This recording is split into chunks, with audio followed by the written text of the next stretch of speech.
Bilang pagtugon sa direktiba ng Pangulong Ferdinand Marcos na palakasin ang mga farmers at agriculture cooperatives, nagsagawa ang Cooperative Development Authority sa pamumuno ni CDA Chairman Joseph Encabo ng isang internal workshop upang ihanda ang isang tinatawag na Framework on Agricultural Cooperative.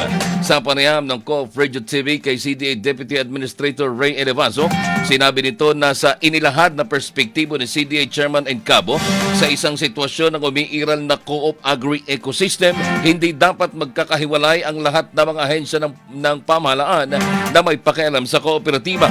Dapat, ani Elevazo, na sabay-sabay silang maghahatid ng serbisyo o tulong sa mga kooperatiba.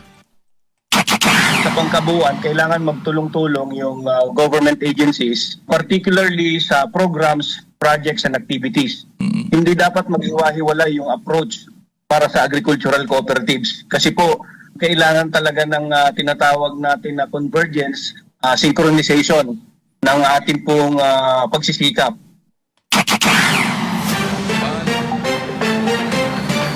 Paliwanag ni Elevazo, batay pa rin sa perspektibo ni Chairman Encabo, kapag nagkanya-kanya ng pagtulong sa mga farmers cooperatives ang mga ahensyang ito ng pamahalaan, mas lalong magiging mahirap para sa kanila ang maabot ang kanilang layunin. Hindi anya makakatulong ng maayos ang pagkakaroon ng iba't ibang intervention na ginagawa ng mga ahensyang ito, lalo pat iisa naman ang kanilang naistulungan. Makakabutian niyang sabay-sabay na tumulong ito upang maging organisado at sistematiko din ang magiging tugon ng mga farmers o agriculture cooperatives.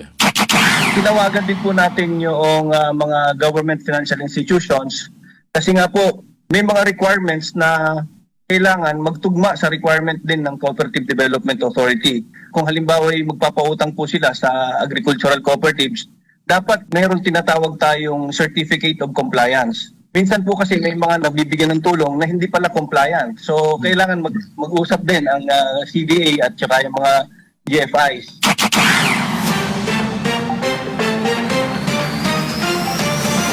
Ang tinig ni CDA Deputy Administrator Ray Elevazo sa panayam ng Philippine Media Network Service Cooperative Virtual Radio TV program na Ang Inyong Kooperatiba.